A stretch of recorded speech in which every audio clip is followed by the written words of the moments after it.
سلام علی عباده الذین اصطفیٰ اما بعد فاعوذ باللہ من الشیطان الرجیم بسم اللہ الرحمن الرحیم۔ معزز محترم محتشم سامعین حضرات، 15 مارچ بروز منگل 2022 بعد نماز عشاء کا یہ درس قرآن انشاءاللہ سورہ توبہ آیت نمبر 38 سے لے کر آیت نمبر 42 تک جاری رہے گا۔ آپ دعا فرمائیے رب کریم مجھے شرح صدر کے ساتھ حق سچ بیان کرنے کی توفیق عطا فرمائے اور ہم سب کو عمل والی باتوں پہ عمل کرنے کی توفیق عطا فرمائے۔ یہ بات ہے 9 ہجری کی اور غزوہ تبوک کی، اور غزوہ تبوک تقریباً آپ سمجھیں کہ یہ حضور پاک پڑھیے صلی اللہ علیہ وآلہ وسلم کا آخری غزوہ تھا ظاہری حیات کا۔ تو یا ایھا الذین آمنوا، اے ایمان والو، ما لکم، کیا ہو گیا ہے تمہیں؟ یہ جھنجھوڑا جا رہا ہے کہ تینوں کی ہو گیا، تو سنتا نہیں؟ یا ایھا الذین آمنوا، ایمان والو، ما لکم، ترجمہ اپنے دل میں دہرایا کرو ساتھ، بالکل ہی چپ کر کے بیٹھنا بھی تو کوئی نہیں نا بادشاہ۔ ما لکم، تمہیں کیا ہو گیا ہے؟ اذا قیل لکم انفروا، جب تمہیں کہا جاتا ہے کہ نکلو، جب تمہیں کہا جاتا ہے نکلو۔ اور میں پوچھ سکتا ہوں کہ کیا ہو گیا بھائی ان مومنوں کو جب انہیں کہا جاتا ہے حی علی الصلاۃ، حی علی الفلاح، تو یہ آتے ادھر؟ اور بات ہے جانے کی، میں کر رہا ہوں آنے کی، آنے والے آتے نہیں، جانے والے۔ تو اللہ پھر دونوں کو پوچھ رہا ہے کہ یا ایھا الذین آمنوا، اے ایمان والو، ما لکم، تمہیں کیا ہو گیا ہے؟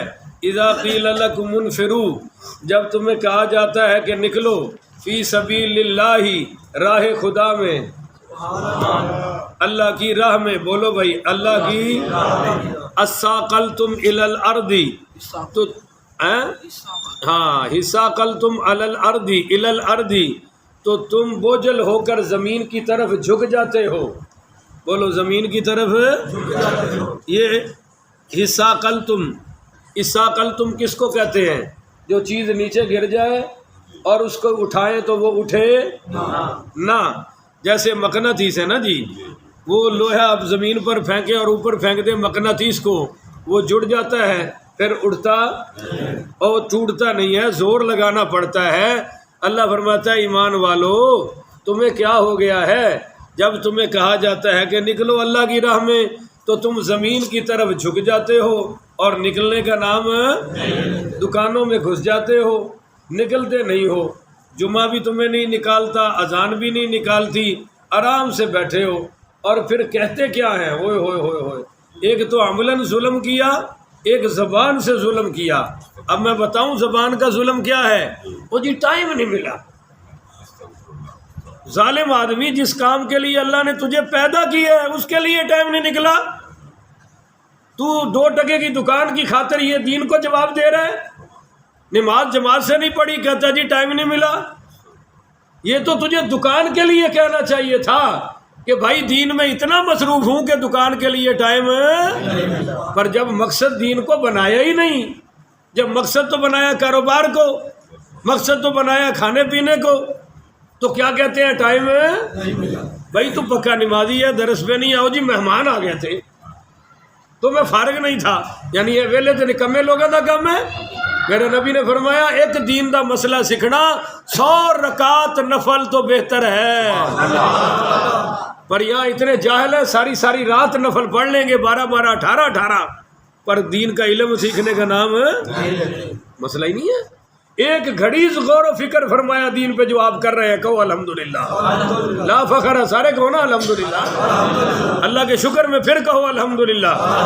یہ عمل جو آپ کر رہے ہیں، ایک ایک گھڑی 1000 سالہ عبادت سے بہتر میرے اور آپ کے نام اعمال میں انشاءاللہ لکھی جا رہی ہے، کہو انشاءاللہ۔ تو بھائیو، اللہ نے فرمایا اردیتم بالحیات الدنیا، کیا تم راضی ہو گئے ہو دنیا کی زندگی پر؟ خوش ہو گئے ہو؟ تمہیں دین میں خوشی نہیں ملتی؟ جہاد میں خوشی نہیں ملتی؟ اردیتم بالحیات الدنیا، راضی ہو گئے ہو نا دنیا کے کاروبار میں، من الآخرتی، آخرت کے مقابلے میں؟ فمتاع الحیات الدنیا فی الآخرۃ الا قلیل، تو سنو یہ بے سر و سامان دنیاوی زندگی کا آخرت میں کوئی مقابلہ نہیں، یہ دنیا قلیل ہے، آخرت کبھی بھی ختم ہونے والی سو نہیں ہے سر و سامان دنیاوی زندگی کا۔ یعنی جو فمتاع الحیات الدنیا، تمہاری دنیا اور دنیا کی متاع، کاروبار، یہ تمہاری مصروفیتیں ہیں، ہاں، فما متاع الحیات الدنیا، اور یہ جو تمہارا اور تمہاری دنیا اور متاع الحیات الدنیا اور تمہاری حیات دنیا کی ساری مصروفیتیں فی الآخرۃ الا قلیل، آخرت کے مقابلے میں تو بہت قلیل ہیں۔ تو تم قلیل کو ترجیح دیتے ہو اور قلیل کو ترجیح دیتے ہو اور کثیر کو چھوڑتے ہو۔ یہ ہم مذہبی لوگوں کا حال ہے جی، بے نمازیوں کو چھوڑ دو، بات تو مذہبی لوگوں کا ہے، نمازیوں کا ہے۔ اللہ تعالی ہمیں عمل کی توفیق عطا فرمائے۔ تو یہ بات ہو رہی ہے کس کی؟ غزوہ تبوک میں نکلنے کی۔ یاد رکھیے کہ 8 ہجری میں مکہ فتح ہوا، اس کے بعد غزوہ حنین بھی ہوا، غزوہ طائف بھی ہوا، تو صحابہ ذرا تھکے ماندے تھے، اور تقریباً 800 کلومیٹر دور ہے مدینہ سے تبوک۔ کتنے کلومیٹر؟ اب یہ سفر بھی کرنا تھا، گرمی بھی بڑی شدید کی، اور جناب فصلیں بھی پکی ہوئی تھیں۔ اس حالت میں جب یہ اعلان ہوا تو اللہ تعالیٰ نے فرمایا کہ یا ایھا الذین آمنوا، اسی سورہ توبہ کی آیت نمبر 123 میں، کہ قاتلوا الذین یقولون یلونکم، یا ایھا الذین آمنوا قاتلوا الذین یلونکم من الکفار ولیجدوا فیکم غلظہ واعلموا ان اللہ متقین، ان اللہ مع المتقین، اے ایمان والو تم کافروں سے جنگ کرو جو تمہارے آس پاس پھیلے ہوئے ہیں، اور چاہیے کہ وہ جنگ میں تمہاری سختی محسوس کرے۔ وہ نرم جنگ کرنی، سختی سے کرنی ہے، اور جان لو کہ اللہ پرہیزگاروں کے ساتھ ہے۔ بولو جی، اللہ پرہیزگاروں کے۔ تو یہ اصل میں مسئلہ یہ بن گیا تھا کہ آپ کو اس کا تھوڑا سا شان نزول بتا دوں کہ روم کا بادشاہ ہرقل، کیا نام ہے؟ ہرقل۔ یہ جو ہرقل تھا نا، یہ شمالی سرحدوں پر حملے کی تیاری کر رہا تھا، اور اس کی خبر نبی کریم پڑھیے صلی اللہ علیہ وآلہ وسلم کو پہنچ گئی۔ تو آپ صلی اللہ علیہ وسلم نے فرمایا اس سے پہلے کہ وہ مدینہ پر حملہ کرے، ہم وہاں جا کر اس کا مقابلہ کرتے ہیں۔ تو چل پڑے۔ اب غزوہ تبوک میں جانے والے تمام افراد کی آپ 6 کیٹیگریز بنا لیں۔ بولو کتنی؟ 6۔ نمبر 1، وہ لوگ جو فوری جہاد کے لیے تیار ہو گئے، اونچا کہو سبحان اللہ، سمجھ لو پورا قرآن ان کی تعریف میں بھرا پڑا ہے۔ نمبر 2، قدر توقف اور تردد کے بعد بہرحال یہ بھی تیار ہو گئے، تھوڑا سا تردد تو کیا، توقف بھی کیا، مگر پھر بھی تیار ہے، تو چلو یہ بھی کامیاب، بولو یہ بھی۔ نمبر 3، جو واقعی معذور تھے، بولو واقعتاً معذور ہے۔ یہ سب کیٹیگریز کا آگے ذکر آئے گا، میں آپ کو ایک خلاصہ دے رہا ہوں۔ نمبر 4، وہ مخلص مسلمان جو سستی اور کاہلی کی بنا پر شرکت ہے، وہ 3 تھے، ان کا بھی ذکر آگے۔ اونچی بولو، اگو پھر گیڑے دیر لگ پیندے ہو ماشاءاللہ۔ اچھا جی، نمبر 5، وہ منافقین جو گئے ہی نہیں، ان کا بھی ذکر آگے تفصیل کے ساتھ، خوب پٹائی ہوگی ان کی۔ اور نمبر 6، وہ منافقین جو گئے تو صحیح مگر لڑنے کے لیے نہیں، صرف جاسوسی کے لیے۔ بولو کس کے لیے؟ اور تقریباً جناب یہ وہ غزوہ ہے جس میں اللہ کمی بیشی معاف فرمائے 30,000 کا لشکر تیار ہوا۔ اب جہاد فنڈ بھی تو چاہیے تھا، بولو نا. تو حضور بار بار اعلان فرما رہے ہیں جو جہاد کے لیے چندہ دے گا میں نبی جنت کی ضمانت دیتا ہوں. تو حضرت عثمان اٹھے, یا رسول اللہ 100 اونٹ ساز و سامان کے ساتھ میں اللہ کی راہ میں دینے کا اعلان کرتا ہوں. آپ نے فرمایا بھائی جو دوسری بار اعلان, جو جہاد کے لیے چندہ دے میں اس کو جنت کی بشارت دیتا ہوں. پھر سیدنا عثمان کھڑے ہو گئے. اتنے ہزار نال نوٹ بھرے ہوندے نے ماشاءاللہ, جیب تے ختم شریف واسطے 100 روپیہ 50 روپیہ. گل سمجھ آئی کہ نہیں؟ اور 2 اپنے مہمان آ جان پھر یہ کو پوچھو کنے لگتے ہیں, پر مسیطے 150 ہزار کھیڑتا ہے. اور حضرت عثمان کہہ رہے ہیں میں 200 اونٹ بما ساز و سامان اللہ کی راہ میں دینے کا اعلان کرتا ہوں. آپ نے تیسری مرتبہ اعلان کیا تو پھر حضرت عثمان کھڑے ہو گئے. اور میں تو ربو تھکے ہوئے ہاں, تو تہاڈا ویسے ہی ماشاءاللہ 24 گھنٹے حال یہی ہوندا ہے, تسی تے پھسے ہوندے ہو اس ٹائم میرے نال, اور میں لا دھکے تانوں تھوڑا جہا چلا لینا, باقی تے گل کوئی نہیں بادشاہ, وگرنہ تے تانوں چاہیے تسی چک کے مینوں ایتھے رکھ کے ٹور لو. پر اگو ویکھو سبحان اللہ. تو میں عرض کر رہا ہوں بھائی بات سمجھے تکڑے ہو کے. تیسری مرتبہ بھی مولا عثمان کھڑے ہو گئے. ایسا سخی, ایسی سخاوت اس آسمان میں اس زمین نے کبھی نہیں دیکھی ہوگی جو نبی کی بارگاہ میں حضرت عثمان نے کر کے دکھائی ہے. آپ نے چوتھی مرتبہ پھر اعلان کر دیا. اے شکر کرو بھی آپ اتنے کوئی نہیں سن, بس کرو جی بڑا ہو گیا, پھر بار بار اعلان کری جا رہے ہو. ایسے بھی ہوتے ہیں کہ بس کرو مولوی صاحب, اور کی کرے, کسی نے دیتا ہی کوئی نہیں, تسی کیتی جاندے ہو. تو آپ حضرت عثمان پھر کھڑے ہو گئے. اب 2 روایتیں سناتا ہوں ذمہ داری سے. ایک روایت تو وہ ہے اب 3 کتنے ہو گئے 900. سلیم صاحب 600 آکی جاندے ہیں, تھوڑی گنتی تھوڑی ہے بھائی. اور 900. پھر جب چوتھی بار آپ آئے تو کہا جی 1000 اور اونٹ اللہ کی راہ میں ساز و سامان سے دیتا ہوں, اور 2000 اشرفیوں کی بھری ہوئی تھیلی وہ لا کر سرکار کے قدموں میں رکھ دی. اب نقشہ میری طرف دیکھو, حضور پاک صلی اللہ علیہ وسلم نے یوں اشرفیاں اپنے دستے مبارک میں لی اور اس کو یوں پلٹا. اس کی کیا ضرورت تھی؟ اور پھر مسکرا کر سرکار نے چہرے عثمان پر نگاہ ڈالی اور ایک جملہ کہا, ما در عثمان بعد ما عمل هذا اليوم. اے عثمان اللہ تیری اس سخاوت سے اس قدر راضی ہو گیا ہے. میں پوچھتا ہوں کیا وہ نماز نہیں پڑھتے تھے؟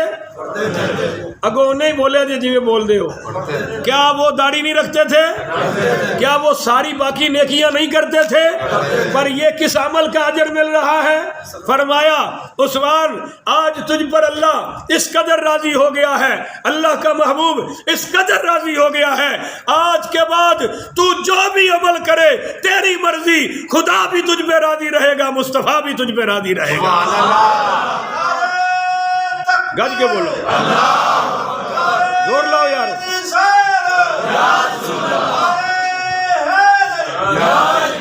تیرا کوئی عمل تجھے نقصان دے سکتا, رضا کے سرٹیفکیٹ مل گئے.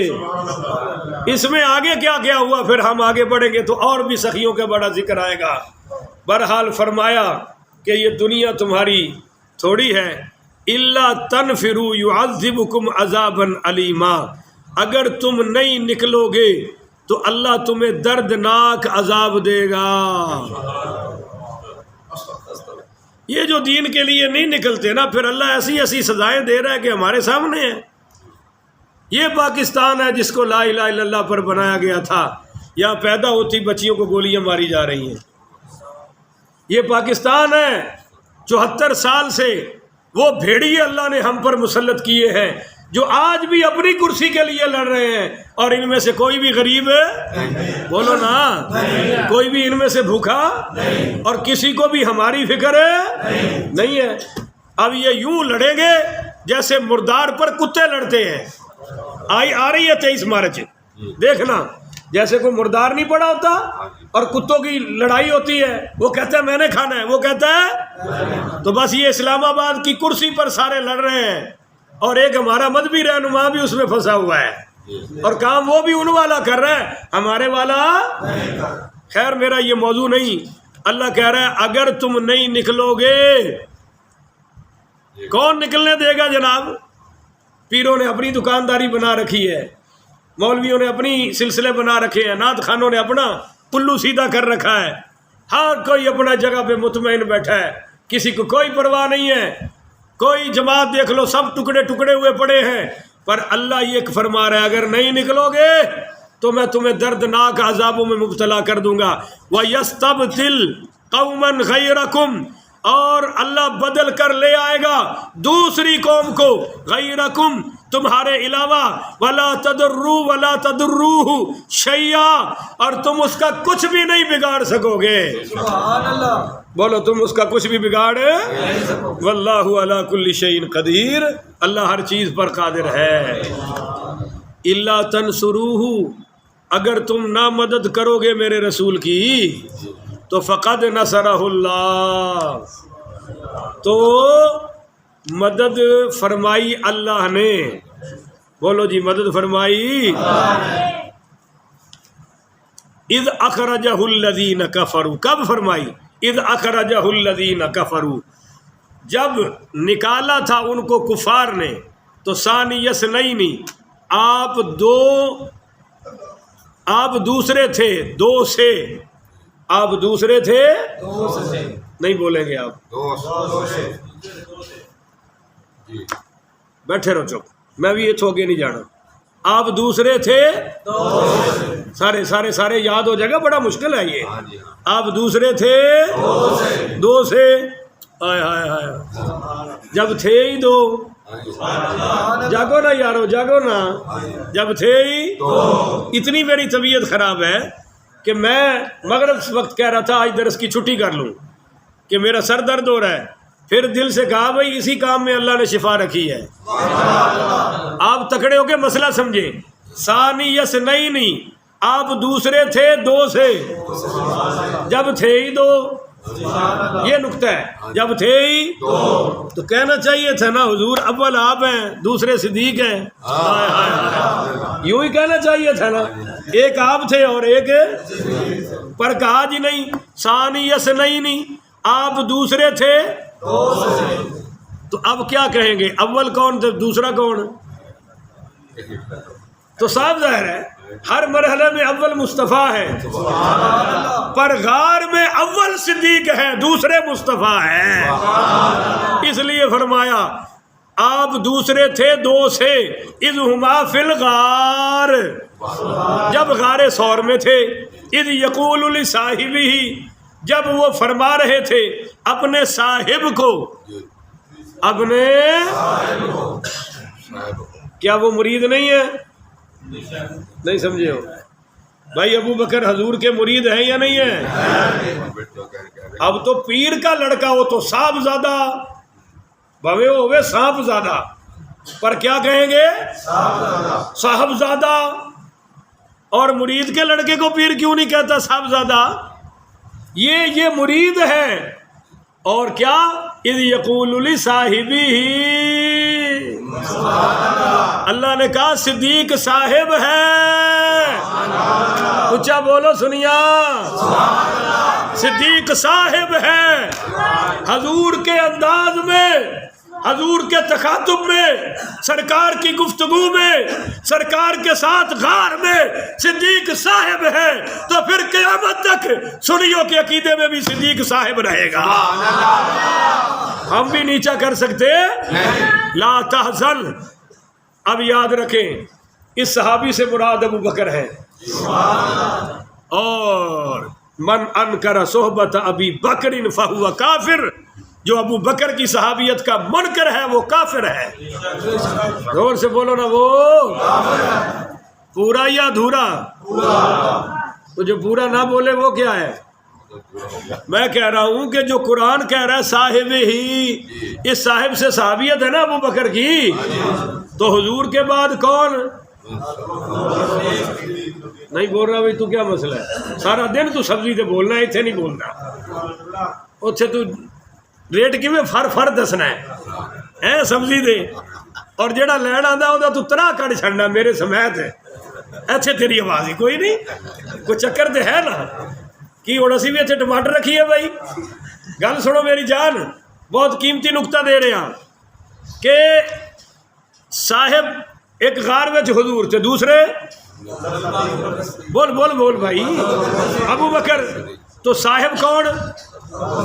صدیق اکبر. ایک حضور تے دوجے، تو پتہ چلا حضور کے بعد کون؟ زور سے امامت میں، خلافت میں. یہ اشارہ ہے کہ حضور کے بعد اگر کوئی خلیفہ بلا فصل ہو سکتا ہے تو وہ اس امت میں صرف سیدنا صدیق اکبر ہو سکتا ہے. لو جی کلپ کر یار.